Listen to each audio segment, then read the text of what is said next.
President Trump addresses Congress tonight. So what should be the first thing out of his mouth? How you like me now? Oh, how you like me now? How you like me now? How do you like me now? I wouldn't blame him if he did that, because no one in that room expected him to be there. They'd sooner bet on Texas banning guns or Hollywood banning roofies. Mr. Trump's got to love this. I mean, he's addressing Congress. It's like the fox addressing the hen house, or the big bad wolf addressing the three little pigs, or Michael Moore addressing a Twinkie. So will you hear a more thoughtful Donald tonight? Should that even matter? Is it about the president's demeanor or his audience? According to a new NBC poll, President Trump is the least popular person in our nation's capital, except for everyone else in that room. Yes, 43% of people have a positive view of Trump. But Pelosi, she's at 19, which is around the popularity of scurvy in the pirate age. The Democratic Party is at 30, slightly more popular than a discarded diaper on a freeway. And Chuck Schumer, at 17, he's about as popular as this song. How about Republicans? 1877 cars for kids. K-A-R-S, cars for kids. 1877 cars for kids. Donate your car today. Yeah, you'll never get that out of your head. So, despite a lockstep press and his pugnacious style, Mr. Trump has more goodwill going than most. So my advice to him, if he's listening, go for it. Be daring. Ignore the jackals. They're just hyenas chasing a big, loud lion on the Serengeti. And for you Democrats, you got to pick your battles. According to Rasmussen, just 29% of voters think it's wise for Democrats to oppose Trump on everything. Because, frankly, antagonism is the fuel that gets Donald moving. You'd be a fool to keep filling that tank. All right, Eric, you were there first. I want to know, if you could write an email to Donald Trump, what would you tell him to do tonight? You mean when I did last night? Yes. No, listen, so I think what he's going to do is dropped go... that in, didn't you? What? You just dropped that in for us. Oh, no, maybe I did, maybe I didn't. You'll have to think about it for the next I bet you did. I bet you did. So I think what he does is he talks about the things that he promised during his campaign and the things that he's done in 40 days. Yeah. Now, it's not State of the Union. It's a joint session, address to the joint session, because he wasn't president a year ago. But this is the same thing, exactly the same thing as the State of the Union. Here's what he's done in 40 days. Obamacare starting to go with it. The wall starting right now. Rollback regulations, check. Executive orders on that. TPP, done. Goodbye, check. Did that. Travel ban, done. Did that. Working on infrastructure bill, working on Obamacare, and this is the big one. Boy, if I were him, I would focus on the tax strategy, and I would go right at Congress and say, you know, you keep telling us there's some administrative reasons why we can't do Obamacare and tax strategy at the same time. Whatever that is, blow that out of the water, change it, because we want to do tax strategy. The American people are banking on a new tax strategy. And Bob, he also had another big accomplishment, getting you back here. It's a big accomplishment. He found his way from the top floor to the bottom floor of the White House. Listen, the first thing I would do seriously if I were Trump would be to apologize. I think I would say to people, never look, gonna happen. I know it's not going to happen, but I think he'd probably be a good idea. To whom, though? The other thing is that I think Who's Trump... apologizing to? I mean, about everybody he's insulted, which is just about everybody except you and Eric. Good judgment. I'll tell you the other thing. Let me tell you what Eric just went through, these things that Trump did. Trump did nothing. Let me tell you one thing he is doing. Fine when you're on. He's going to cut the EPA budget by a quarter because he's got some crook running it. As promised. Good. 120 current and former general admirals oppose cuts in foreign aid, which he wants to do. Bush, by the way, did very well by doing AIDS relief in Africa. This Thomas Perez. Would you shut up for a second? Let me finish Who this. sent this? Democrat.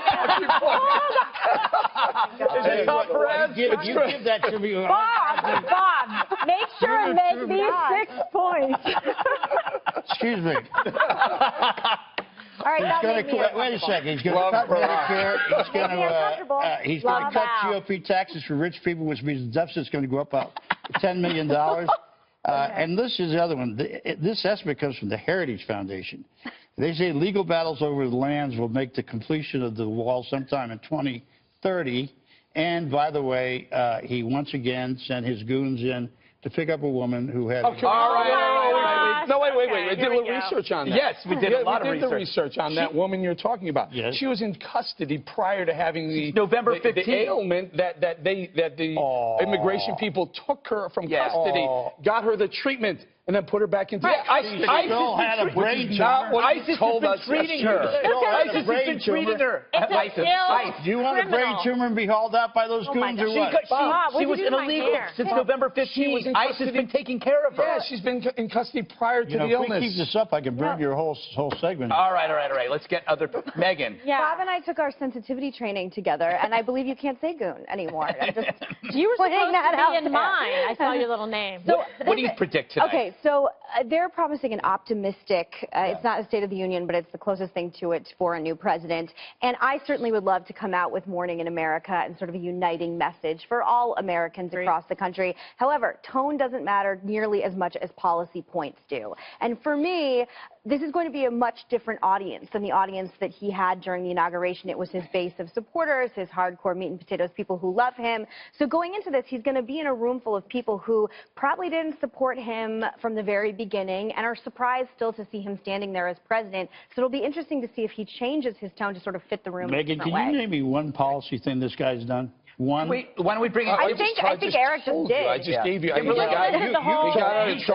that right out of the White House press But legitimately, No, part it's of the been in the problem news. with it. Bob, Part of the problem with it is his cabinet isn't filled. That is part of the problem. He's going to drop an idea that probably every Democrat in that stadium audience is going to stand up and clap for. Infrastructure. Of course. But part of the problem is his cabinet isn't I'm all for filled. that. That's policy. But at this point in time under Bush, we had no child left behind and a comprehensive understanding of his tax reform because he had a cabinet that was filled. Democrats are stopping this. Oh, thank you, Bob, for I'm the bringing only Kimberly child into left this. behind here 7 minutes into the show. Hi, everyone. I'm Kimberly Guilfoyle, and it was 5 o'clock in New York City. Okay. He's got to be positive tonight. People want to hear from the base, like Eric is talking about. List the things that you promised that you're going to accomplish. Show how you're checking the box. It has to be definitely optimistic, and you can do that and at the same time be unified. Don't let the Democrats, the Schumer, Pelosi, crew upset your whole messaging. You're going to say, listen, Democrats, I'm going to come at you, but nevertheless, there's things that we can do for the majority of this country, jobs, money back in their wallets, food on the table, feeling good about the direction of the economy. Everybody's going to agree with that. Do you think the response is going to be cordial? You know, when President Obama used to walk in, the Democrats would run to him and touch him. Yeah, remember they would touch him. How do you think the response is going to be? Do you think that the Democrats are going to even clap or what? Do I think they're going to clap? I think they're going to just look like frown faces the whole time, like they're part of a constipation commercial. I expect that from like Schumer. Don't you remember when the Republicans said to Obama, "You lie"? The only difference is Trump, you have to lie 100 times. That was one person. So I don't think Trump's told the truth on anything. So remember, the way this goes is the president will talk about his policy, and then what policy?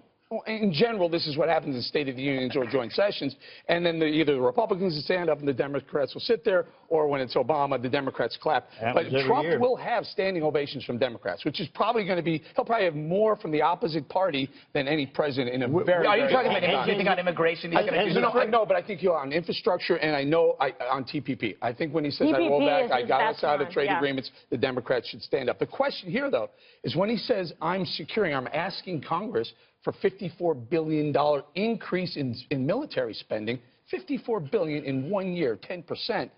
I hope every Republican stands up. Hey, has the first foot of the wall been built yet? No, it hasn't, has it? They're accepting bids. I tell you, you got to rent it from the Chinese. That's the best way to do it. Megan, do you foresee any surprises? I hope somebody falls asleep. That's always my favorite part, Yes, when a it'll be in the senator Supreme falls Court. asleep or gets caught playing poker on the phone. Yeah. I honestly, I expect one person to probably do something or say something inappropriate. Good. It's actually really bad for Democrats if they look like petulant children. No, a Republican will do it. No, a Republican won't do it. I think that they will be respectful of our president, especially in this kind of a format, but I don't think that Democrats will be able to control themselves tonight. The best part is no one there thought this would happen. Yeah. Who's that goober from down in Texas? What's his name? Louis Gohmert. No, Louis Gohmert. Oh, my gosh. Okay. You know who his guest is tonight? Our very own Sean Hannity is Louis Gohmert's guest. Oh, there's a big surprise. No, I just thought I'd let you know. I thought, has Hannity said anything about Trump yet that's been negative? Yeah, I don't know, but He Kimberly... said sometimes he's too sensitive. Do you... Sometimes He did it's say too that. sensitive. Kimberly, any parting God, thoughts? it must be dark in there. Oh, my goodness. Yes, and somebody call hair Bob just like, don't you know you don't mess with the Puerto Rican girl's hairdo? Yeah. I'm looking forward to it tonight. I think he's going to exceed expectations, and I agree with Eric that the Democrats, some of them are going to be quite pleased with some of the things he said. All those Bernie Sanders supporters are down with, like, TPP. They're going to like that. I'll stand up touched with a on lot on something infrastructure. extremely important. About an hour before showtime, there was a note that John Roberts, our senior White House correspondent, got from the Trump administration saying there may be some announcement on immigration, some sort of, not path to citizenship, but path to legalization, which will be very, very controversial, very big, and very wide. I think he's going to get a second one done right this time. It's a different one, Bob. We're talking about I see. immigration. Okay. Olive branch. We must move on.